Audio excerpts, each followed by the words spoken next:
What does it mean to be called crazy in a crazy world? Listen to Madness Radio, Voices and Visions from Outside Mental Health. Tuesdays, 4 to 5 p.m. Eastern, on Pacifica affiliates WXOJ-LP-FM, Northampton, Massachusetts, and KWMD in Kasilof and Anchorage, Alaska. Produced by Freedom Center and the Icarus Project, streaming, podcasting, and archived at madnessradio.net. Welcome to Madness Radio. This is your host, Will Hall. Today, our guest is Christopher Lane. Christopher is the author of Shyness, How Normal Behavior Became a Sickness. He is the Pierce Miller Research Professor of Literature at Northwestern University, and he's the author of several books, including the co-editor of Homosexuality and Psychoanalysis and the editor of Psychoanalysis of Race. So welcome to Madness Radio, Christopher Lane. Thanks so much. Now, you've written a really interesting book about shyness and the promotion of disease by the pharmaceutical industry and psychiatry, and it's getting a lot of attention in the media, and it's really opened up a big discussion. It's a really interesting book. I really encourage people to check it out. How did you get interested in the question of shyness and psychiatric disorders? You have a background as a literature professor, is that right? That's correct. And I'm also a teacher, and many of the kids that I teach are on some kind of medication. I wanted to know why they and their psychiatrists felt that meds were necessary for relatively mild problems, in fact, that earlier generations had dealt with quite differently. And that's how I got interested in the question of shyness. But I'd also written a book on how the Victorians thought about antisocial behavior in general. And when I thought about writing a sequel to that book, I interviewed a number of psychiatrists today and asked them, what do you think would have happened if misanthropes were from the Victorian era were born today? Would they be medicated? And most of them said yes, they probably would be. And so the question for me was whether medication was being used to eliminate really a huge range of emotions along with the suffering that they're supposed to counter. What I was interested in was sort of the unforeseen effects of all of this massive increase in diagnosis of anxiety disorders and psychiatric disorders in general. And that's what led me really to the American Psychiatric Association archives. What I wanted to do was determine exactly why 112 new psychiatric disorders were added to the third edition of that Diagnostic Bible in 1980. And so I was able to put together the backstory, which is completely fascinating, based on all the memos and the votes, the documents that had circulated behind the scenes that no one really had seen or written about, but the statute of limitations on them had expired quite recently, and so I was able to review them and copy them, and it was quite disturbing to what I saw. Now, this is the Diagnostic and Statistical Manual, which is kind of the Bible of mental illness and psychiatry. It's sort of a listing of all the different disorders, and it guides professionals on how to make a diagnosis and how to say that someone has this mental illness, that they have this disease based on all these different criteria. That's right, and it's the experts really right across the mental health or health professions. You're looking at school counselors, you're looking at prisons, at courts, and obviously the whole psychiatric and medical profession. So it's really an incredibly influential document. That's why its nickname is the Diagnostic Bible. And really not just in this country, but around the world. A few adjustments in phrasing or new criteria, or certainly new disorders, begin to be picked up in other countries that take the manual extremely seriously and in fact invoke it chapter and verse. So what happens here in Washington with the next edition of the DSM will really have a ripple effect on diagnostic rates of mental health really around the world. So you were able to go into the archives, and with your approach of being a literary of being a literature professor and taking a really close look at the documents behind the DSM, you're really able to look at its internal workings. What kinds of things did you discover when you did that?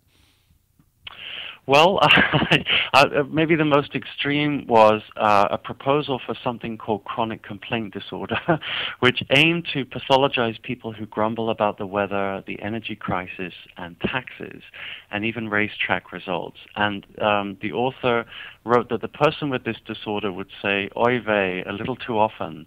And this is a quote: "inflict their persistent and consistent complaining in a high-pitched whining fashion which is especially noxious to the listener." And that was an extreme, and fortunately they were wise enough not to approve that one. But other proposals were for chronic undifferentiated unhappiness disorder. And then there were the 112 new disorders that were approved, including social phobia, which first included symptoms such as fear of eating alone in restaurants, concern about hand trembling when one is writing a check, and avoidance of public toilets, restrooms. And those criteria are still in the DSM. But what I also found were just sort of first the slant toward biomedical explanations for suffering within American psychiatry. The task force was composed entirely of people who focused on neuropsychiatric and biomedical explanations for suffering. They actually met for 4 years before it even occurred to them to include people from other branches of psychiatry. So it was really tilted toward an outcome that the people were already predisposed to. And then as Isaac Marks put it to me, he's a world-renowned expert on anxiety, emeritus now at the University of London. The consensus was arranged by leaving out the dissenters. So basically those who disagreed with the approval of the new disorders, one of the key ones was whether panic should be renamed panic disorder. And that was at a conference that was sponsored by the pharmaceutical company Upjohn.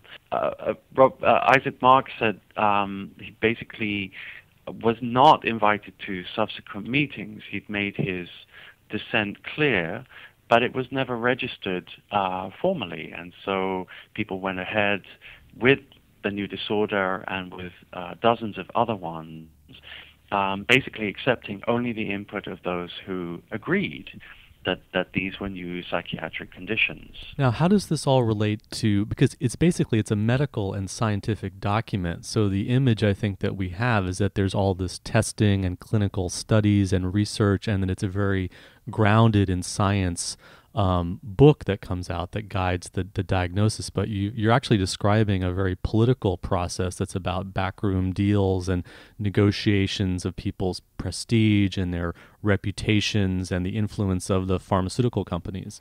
I mean, if you look at the media reports around DSM-5, the new manual that's scheduled for 2012 publication, you'll see Darrell Regier, one of the co-chairs of the task force, saying we're dealing only with science these days, and we may have made mistakes in the past, but basically the DSM gets better with every edition. And that sounds great, but in fact it just simply isn't true. I mean, if you look at some of the science, for instance, for the justification of avoidant personality disorder, Robert Spitzer himself in one letter explained that he was pushing for that on the basis of one patient that he had personally supervised, and there were other sort of just remarkable non-responses to the questionnaires that were sent out, which meant that the number of people who, in terms of comprehensive coverage, comprehensive research of the field trials was very slim. And it was often driven by psychiatrists who had a personal stake in ensuring that the disorders would make it in. As Spitzer put it to me in one interview, if there's a drug treatment looking favorable and the drug company is pressing the FDA for it, there's a sort of synergy between that drug company promotion and the ease with which a new disorder can enter the diagnostic manual, because it suddenly it seems as if there's justification for including it. And they had a big fight over premenstrual dysphoric disorder, which still officially is in the appendix to DSM-4, although it has its own diagnostic code, which means that physicians and psychiatrists can prescribe Sarafem, which is basically a lavender-colored version of Prozac. It's maybe one or two molecules different, but it's still the antidepressant that's been repackaged for premenstrual dysphoric disorder. And of course, there was millions of dollars were spent in advertising to promote that disorder, but people were extremely unhappy about it, still are. There were resignations from the major committees over those discussions. But that's a clear case where the drug company was pressing for the new disorder because it could extend its patent on Prozac if it relabeled the drug as Sarafem. Now tell us about Shyness, because I know that social anxiety disorder is sort of the case study that your book looks at in depth to really reveal these dynamics that are going on in all the diagnoses. Shyness is an extremely common personality trait or behavioral trait. There's really a 50% chance that your listeners will consider themselves shy or will identify as such. What I found with the backstory of DSM-3 was that basically the symptoms for social phobia overlap so magnificently with shyness that they're almost interchangeable. And particularly with the approval of avoidant personality disorder too, part of the discussion of that centered on whether people took their cars to work or preferred public transportation, and quite serious. That was part of the so-called sort of scientific discussion. In terms of deciding whether people were shy or whether they could be in public or whether they needed to be in their cars. Exactly, and whether taking a car was then a sign that you were avoiding other people, or whether it was just simply more convenient because you had a bad commute on public transportation and you needed a more direct route. I mean, it's just astonishing that obvious things like that didn't seem to occur to them. I mean, it's mind-boggling. But at any rate, the psychiatrists themselves were so concerned about the overlap with shyness that they put in a paragraph on DSM-4 saying, physicians beware, like try not to confuse the two things. But there's a vast psychiatric literature that basically acknowledges it's very hard to tell them apart. And increasingly, with the new editions of the DSM coming out in 1987 and then again in 1994, the threshold for diagnosis was lowered quite dramatically, so that new things were added such as public speaking anxiety, so that and people who felt anticipated anxiety about saying the wrong thing or acting in a way that could be construed as embarrassing. This is literally in the DSM, and so that's why they included that caveat. Please try not to confuse it with shyness. But in fact, the whole basis of the disorder is that it totally overlaps with that very, very common behavioral trait. What we found with GlaxoSmithKline was they found the criteria for the disorder so malleable that they could in fact press for diagnosis by encouraging people to relabel their shyness social anxiety disorder. And they spent over $93 million in 1 year on a public awareness campaign for the disorder, not for the drug. They wanted people to second-guess themselves, to question whether their ordinary shyness was in fact something more serious. And this is what the drug companies do all the time, particularly with the increase of direct-to-consumer advertising. They put the questionnaires up on the web. They distribute the literature, the brochures, where people can sort of tick off on a small scale, 1 to 5, normally, are you anxious about people in authority? Do you dislike going to parties alone? And other factors like this. Do you dislike speaking in front of your colleagues at work?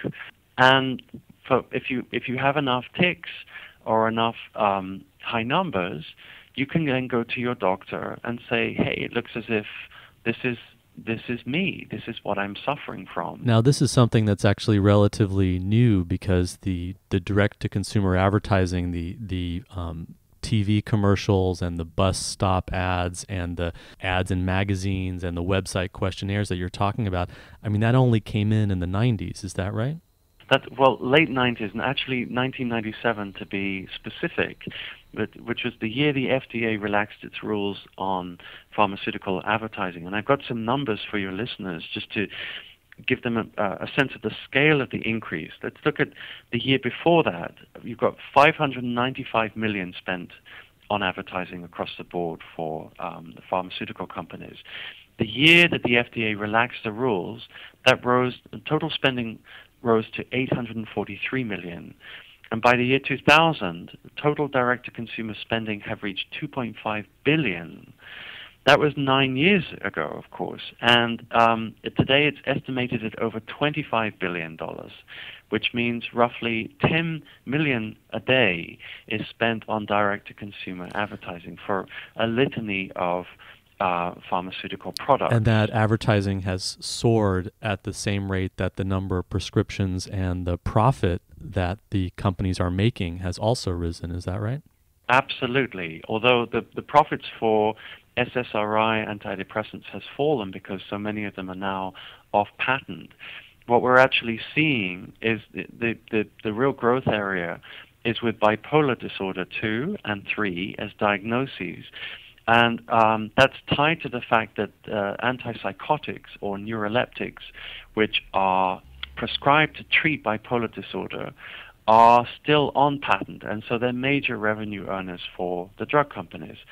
And what your listeners will also know, they'll recognize from all the ads in magazines and on the radio and on TV, is that the drug companies are trying to link bipolar disorder with depression so that they can meet both markets, and so that they encourage people to say, when you're down in terms of bipolar disorder, it's not part of that disorder, it's actually a symptom of depression, a second one, and therefore this is the drug that will meet both problem. And the shift towards neuroleptics or antipsychotics is very cynical, I think. It's entirely due to the fact that these are still on patent.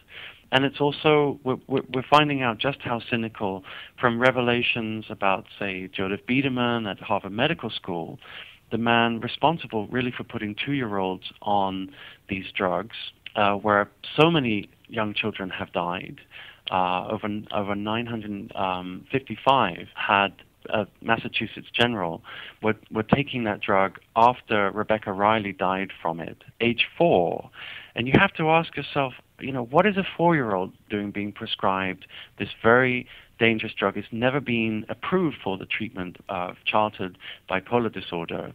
How do we really know that bipolar disorder is an affliction affecting a 2-year-old or a 3 or 4-year-old, when children cycle through so many moods and phases in the course of normal development? I think it's a very dangerous path that the psychiatric profession and the drug companies decided to take, particularly as those drugs are being prescribed off-label and they're just never approved for children in the first place. So from the consumer standpoint, they are led to believe that there is this objective scientific process going on where new disorders are being discovered and effective treatments are being cooked up in laboratories. But in fact, and largely because of this patent process where a drug stays under patent for a certain number of years and makes a lot of money for the company, and so they have a real push to get that drug in as many prescriptions as possible.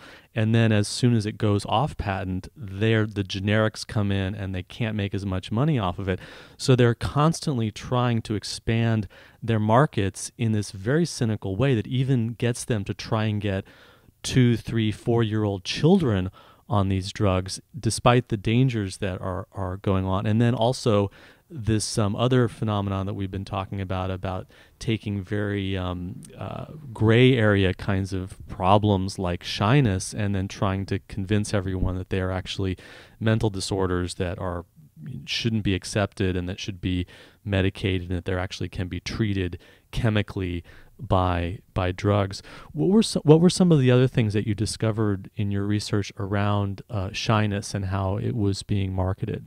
Shyness in particular was being included through a public awareness campaign that was called Imagine Being Allergic to Other People, which is a very extreme way of putting the problem. But it was basically a picture of a relatively young man staring into a teacup. The text below it was a series of statements about how isolated he felt, how alone, how difficult he experienced interactions with other people. And then there was a 1-800 number for people to call, and the drug company which had paid for it, this is GlaxoSmithKline, had none of its fingerprints on there. I mean, it took a number of investigative journalists to find out that behind the scenes they had been sponsoring a group called Freedom from Fear, which is mentioned on the campaign, and that this was part of the public relations campaign that was set up through Conan Wolf, the Madison Avenue-based PR company, which has clients from Visa to Hilton Hotels. I mean, they're really adept at pushing a message. And in particular, they're very good at masking negative data. And so GSK, GlaxoSmithKline, was really posing as a charity, and it actually was a public relations campaign. Absolutely, and this is what they do in terms of support groups too. Patient support groups, of 2/3 of them are funded by the drug companies. And what they then encourage is for various active, often photogenic members of those groups to address the media, to say, this is my problem. And any naysayer or dissenter has to then deal with this sort of vociferous argument from these paid consultants who are then saying, you are denying my suffering, you are minimizing a very serious condition. I have social anxiety disorder. And when it's rebuked by people saying the DSM lists sort of fear of using public restrooms and concern about hand trembling when you're writing a check, that's beside the point, because I have low serotonin, and that's the reason why I have social anxiety disorder. I mean, they're very much sponsored to rebut criticism of the process. Let's take a little more close look at that, because I think that's a really important dynamic. Because I mean, people are suffering. There is a tremendous amount of real emotion and distress and crisis in our society, and then what happens? It seems like people buy into the idea of defining their experience as a disorder that needs to be medicated, and there's a tremendous payoff for that because it's easily understandable. Oh, so-and-so just has an illness, and it's something that can be explained. It's a very easily conveyed soundbite. It's very simplification of the problem, which is often a complicated problem. And then you have this difficulty, and I've seen this change over the years because I've been involved in these issues for about 8 years now, and there is a somewhat more willingness to talk about it critically and to try and think more carefully about what's actually going on and to look at the role of pharmaceutical company marketing. But there is this incredible defensiveness. It's almost like you cannot challenge the validity of something being a disorder that needs to be medicated without negating someone's suffering, when they're two separate things. You can completely understand that someone is suffering and needs help, but also not buy into the pharmaceutical advertising that's going on. Well, I think that the question here is how much hype and spin is given to the problem. So it's so often over-dramatized and made to seem far more extreme than it is. Obviously, some people chafe when they hear that they've maybe bought into a certain perception. That the economics of it, though, are very real. At the same time, I was fascinated in writing the book by the kind of comfort that is gained from these abstract terms, because they're often very reassuring to people, in part because the language of a disorder references the brain, the implication that one has a chemical imbalance is also very impersonal. It implies that there's some abstract problem that medication can fix, and therefore it's not tied to anything like environment or peer pressure or cultural influences and social effects and so on, even generational shifts in the way we think about behavior, which is so crucial to thinking about this. And since obviously shyness in the 50s was often prized as a virtue, or was seen as appropriate bashfulness and modesty. I don't want to sort of idealize that condition. There were all kinds of associated problems with it, particularly for women. But there's been a massive shift in the way that we think about these behaviors. What I found, though, is that the defensiveness is in part attached to the very abstractness of the idea that this disorder is to do with brain chemistry and nothing more. Of course, it's a very oversimplified way of thinking about the brain, which is formidably complicated. And what we know from research is that low serotonin is not a predictor of depression or anxiety. You can have people with low serotonin who experience no depression. You can have people with high levels of serotonin who do. And so the relationship or the causal idea of it has not been proven, which means that those who are continuing to peddle that idea are, I think, being intellectually dishonest. But we do need to think about the comfort that is gained from these labels, and also the fact that there is real suffering here. And I'm not, as I'm sometimes accused of, saying, shyness, social anxiety is simply a social construction, and therefore suffering too is something that's by implication fabricated. No, suffering is real, but the question is how we interpret it. The question is whether we construe that it's a mental psychiatric condition, or whether it's a relatively benign behavioral trait that some people enjoy, some people prize as a kind of eccentricity or quirk, or simply a feature of their personality, and other people do find more limiting. But then there are a huge number of non-psychiatric ways of addressing that. After I wrote an op-ed for the New York Times about the way shyness was being diagnosed in children, I just received hundreds of responses from anxious parents saying, our school counselor is advising this kind of medication for our daughter or this kind of treatment for our son. What I often wrote in response was that they might take a look at a book called The Shy Child by Philip Zimbardo, which was written before Prozac and Zoloft and Effexor and Paxil came on the market, and therefore has nothing to say about such antidepressants, but is packed with great advice about how to draw someone out if they're a little introverted, how to encourage them to participate. One of his big rules is you don't label. You don't represent it as a problem. You don't make someone more self-conscious by saying, this is the feature, the defining feature of your personality. And so I think that issue about labeling does cut both ways. Yeah, I think it's important because the labeling itself can both be stigmatizing. It can separate you, and people have discriminatory attitudes. It can also create a kind of self-fulfilling prophecy. You start to believe that what you've been told about yourself is true, and then you change to create that expectation, to meet that expectation. If you're just tuning in, this is Madness Radio. We're speaking with Christopher Lane, who is the author of Shyness, How Normal Behavior Became a Sickness.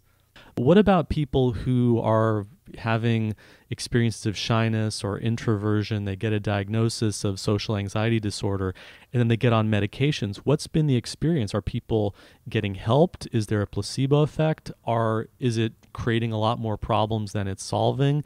And does it sort of channel people away from looking at these non-medical, non-drug alternatives that might actually be more effective in the long run?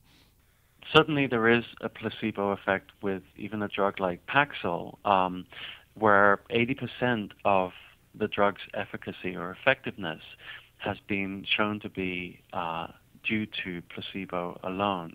Of course, that leaves the 20% issue.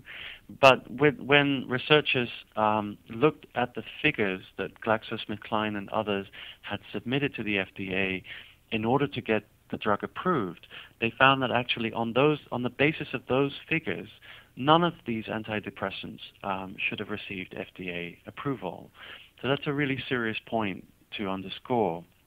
The second thing is that we are finding very large numbers of people who have been diagnosed with social anxiety disorder and who are trying to come off Paxil experiencing really quite severe withdrawal symptoms due to the problems, medical problems associated with that drug.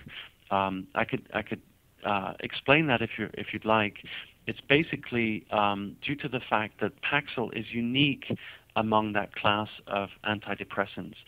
It's an anticholinergic as well as an antidepressant, which means it affects the cholinergic system in the central nervous system and the brain, which is the part of our CNS and brain tied to fight or flight responses. And what the drug does is present a false neuronal picture to the brain and central nervous system. And so the receptors in the brain assume they're in less demand, and they downregulate. And what happens when people come off the drug, and Paxil in particular, is that there aren't sufficient receptors in the brain to cope with the adjusted levels of serotonin. And so people cycle through really extreme moods. I write about one case of a woman who wrote to me from a patient support group who said that she'd never experienced panic attacks in her life, but she had such a severe one, she really thought she was going to die. There are cases winding their way through the courts right now about people coming off Paxil who have experienced completely uncharacteristic levels of suicide, obsession with suicide, and levels of aggression and anxiety. And then there is a litany of other physiological effects tied to the drug, which make it really serious, to do with risk of stroke, renal failure, blood platelet aggregation problems, and so on.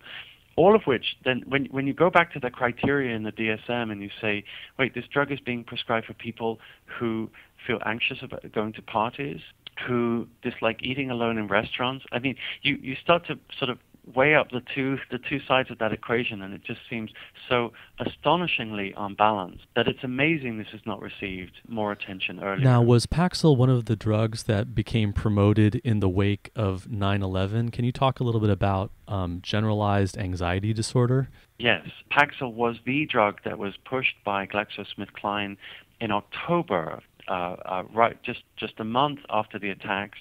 What the drug company did was run ads, and they were all over the TV featuring a woman saying, I keep fearing that something awful is going to happen. And so, of course, there was a spike in prescriptions for generalized anxiety disorder at the time based on the fact that people were obviously traumatized by 9/11 and had no way of accounting for it. There's simply nothing of that magnitude or horror that had happened in the country.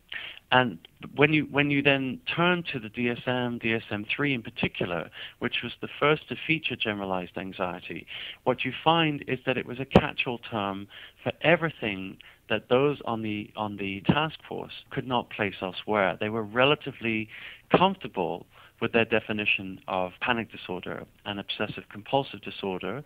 They kept, as I mentioned earlier, kept increasing the number of symptoms for social phobia, and then they renamed it social anxiety disorder. But generalized anxiety was as Robert Spitzer confirmed to me in an interview, a catch-all for everything that couldn't go elsewhere. Robert Spitzer was the main architect and designer that got the DSM beginning in the first place. Absolutely so. He was the chair of the task force for DSM-3 and for 3R. So he was, exactly as you say, the architect for those 112 new disorders that came on the books between 1980 and 1987. Now, he was a real crusader, and it became kind of a personal quest for him that was very much tied to his own professional ambition. It wasn't like he was some great scientific laboratory experimenter who discovered a lot. It was really more of a political and career charge for him. Tell us a little bit about sort of the kind of the origins of the DSM. And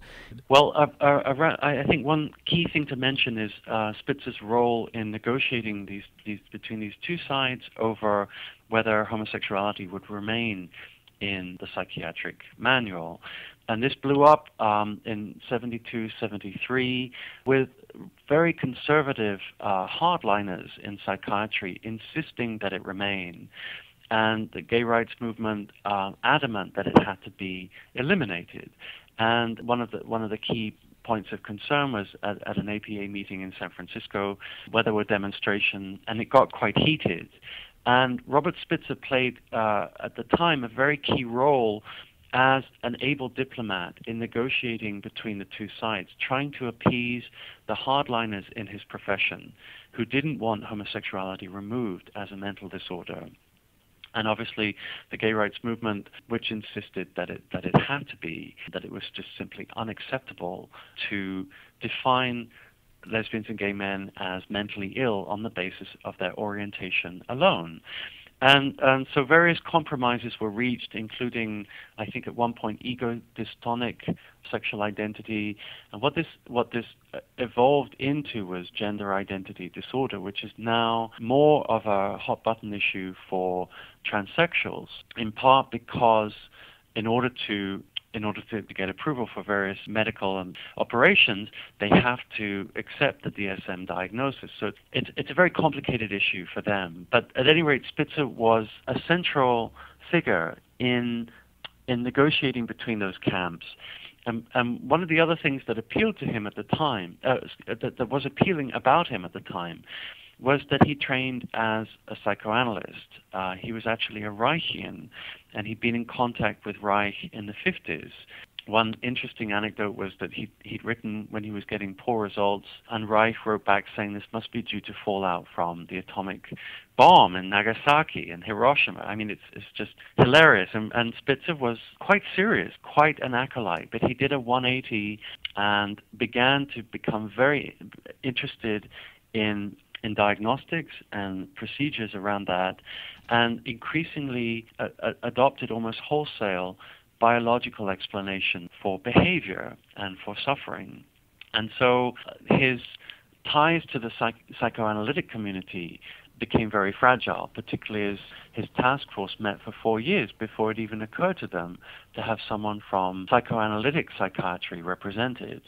And when that person was brought on, he felt that he was such a token figure who was hardly ever listened to, that he resigned quite promptly, saying he's experiencing an Alice in Wonderland feeling from the whole episode. It was extraordinary. How did the DSM get started? Was Spitzer one of the people who said, look, we need to have a more scientific basis for psychiatry, and so let's come up with a manual that's going to basically make everything uniform and regulated? Well, the first DSM from 1952 actually evolved out of a number of military memos from psychiatrists in the U.S. Armed Forces who had observed behavior that they characterized as, say, passive-aggressive. This is really the basis for what we now have as passive-aggressive personality disorder, where a series of servicemen in the Second World War and then in the Korean War who were not following orders to the satisfaction of their officers. What the APA did was take that literature and basically reproduce it verbatim in DSM 1 and 2, the first two editions. And what you then found was that they were starting to diagnose civilians, in particular housewives, who were, quote, procrastinating and dawdling over the laundry and doing the shopping. This language is still in there in the DSM, quite amazingly. But this was the basis for a number of the personality disorders that have stayed in the DSM, and then various other ones were added. There was a key change in DSM-2, which is the person in charge of that, and it was one person, decided to delete the word reaction from a number of the descriptions. So you had previously schizophrenic reaction, paranoid reaction, based on particular episodes or based on particular events that had happened. That one man decided to delete the word, and thenceforth it became simply paranoia. And so the idea of looking at it in terms of a context is just erased by a stroke of the pen. Exactly. It becomes a kind of ontology. It becomes your condition, an illness that then defines you, rather than a behavior to which you might be susceptible under various conditions of stress and so on. So it's a massive transformation in the way we think about illness. And we've gone from, in similar terms, from saying you may be anxiously neurotic about certain things, to saying you have social phobia, to saying you are now a person with social anxiety disorder. So it's a similar kind of shift in thinking. It's incredible how this one book shapes culture so dramatically, because it does absolutely train the population around the world, not just in the United States, but around the world, to think of ourselves in a certain way. I mean, there's a really strong social control aspect to this. Now, tell us a little bit about the DSM-5, and I know that there are a number of new disorders that are on their way, as well as this whole question of secrecy and how confidential the process should be, because, I mean, it's a scientific process. Science is based on openness and peer review and looking at the results, but there's this whole question of secrecy in the creation of the new DSM. The new disorders being considered, they are being discussed, so there's no guarantee that they'll make their way in. Apathy as a disorder, overuse of the internet, extreme shopping or compulsive buying disorder, sexual addiction, what they call parental alienation syndrome. There's been a lot of discussion also about something called relational disorder, which is extraordinarily difficult to define, as you might guess, or to set a limit on even. And the task force has decided to deal with the problem of working drafts and feedback from the public and even other members of the profession by insisting that everyone participating in the inner circle sign a confidentiality agreement. They're also, by the way, agreeing to limit their conflicts of interest to $10,000 in sponsorship from the drug companies. But we'll get back to that, I think. When they sign this confidentiality agreement, they are agreeing not to circulate beyond the committee, even drafts of proposals, working notes, minutes, even votes. So basically, although they're posting a number of sort of statements about developments to a website at the APA, and they're prepared to inform the media with sort of bulletins about what they've agreed upon, the public and actually psychiatrists also who are just interested in following along are simply unable to establish what has any likelihood of being approved or not as a new disorder. And what might be deleted, that's now in question, I gather, in large part from a sense of public outrage that a number of these issues, such as passive-aggressive personality disorder, is still in this manual. It's still something that could be diagnosed, along with symptoms such as dawdling over doing the laundry. I mean, it's absolutely mind-boggling. And the secrecy is really in reaction to a lot of the public criticism and the exposure of the inner workings of the DSM, which including your work exposing what's been going on behind the scenes. I would hope that it's partly responsible for making the public more aware of what's going on and what could still be approved in relative secrecy. I mean, if Robert Spitzer had not released the phrasing of this contract in Psychiatric News in the July issue this last year, we really would not know that they were insisting that people limit their funding to $10,000 as a kickback from the drug company. That's the limit. The limit is $10,000. The limit is $10,000. Yeah, that's it. That's then assuming neutrality on the basis that everyone can accept $10,000 from $10,000 and consultancy fees and so on from the drug companies, on the understanding that if everyone limits their funding to that basis, they're not going to be influenced. I mean, that again is just completely crazy. It flies in the face of just general ethics, because a conflict of interest is any time you take money from the side that has a stake in one point of view or the other, and that's true in law, it's true in mediation, it should be true in psychiatric science as well. In spring 2006, the Washington Post actually determined that every expert working on the DSM criteria for depression had ties to a pharmaceutical company. And more than half of those working on the remaining disorders had similarly compromising ties. So absolutely, to what you're saying, the profession has basically generated an insurmountable conflict of interest. And what happens now is that when the FDA, which is this small, overworked federal agency, tries to get outside experts to weigh in on the efficacy of drugs and whether they should be approved for certain disorders, it basically has to presuppose that all of the experts that it consults have ties to so many pharmaceutical companies that, again, the extent of those ties implies a kind of neutrality.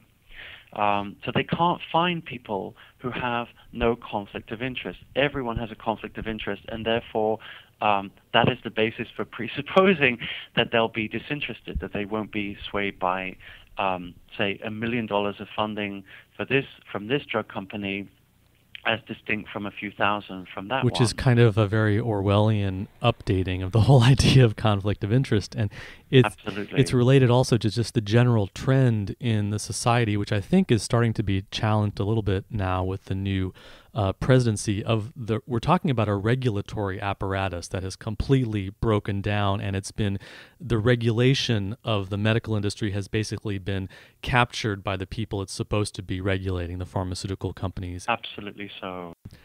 Christopher, we are just about out of time. Can you give us contact information and your website if people want to find out more and get in touch with you and find out more about your book? Sure. It's www.christopherlane.org.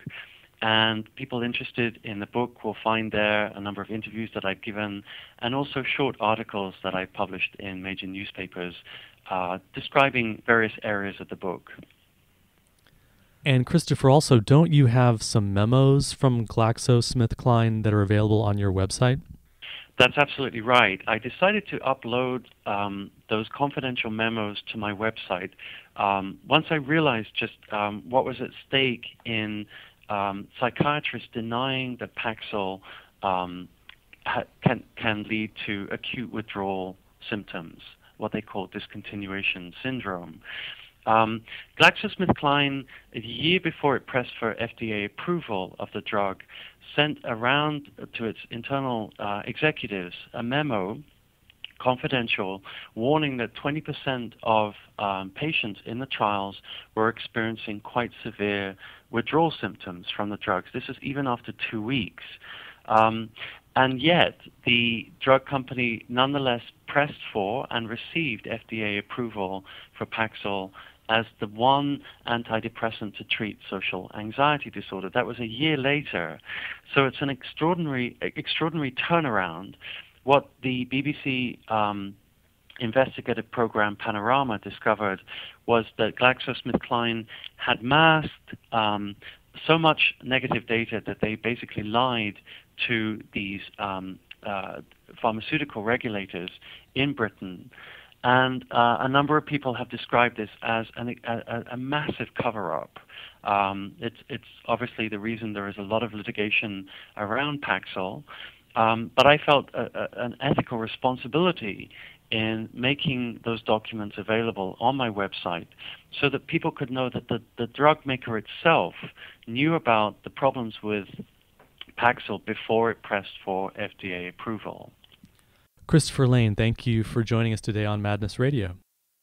Thank you so much. It's been a pleasure. You've been listening to an interview with Christopher Lane. Christopher is the author of Shyness, How Normal Behavior Became a Sickness, which is available at your local independent bookseller. He is the Pierce Miller Research Professor of Literature at Northwestern University, and he's the author of several books and the co-editor of Homosexuality and Psychoanalysis and editor of Psychoanalysis of Race.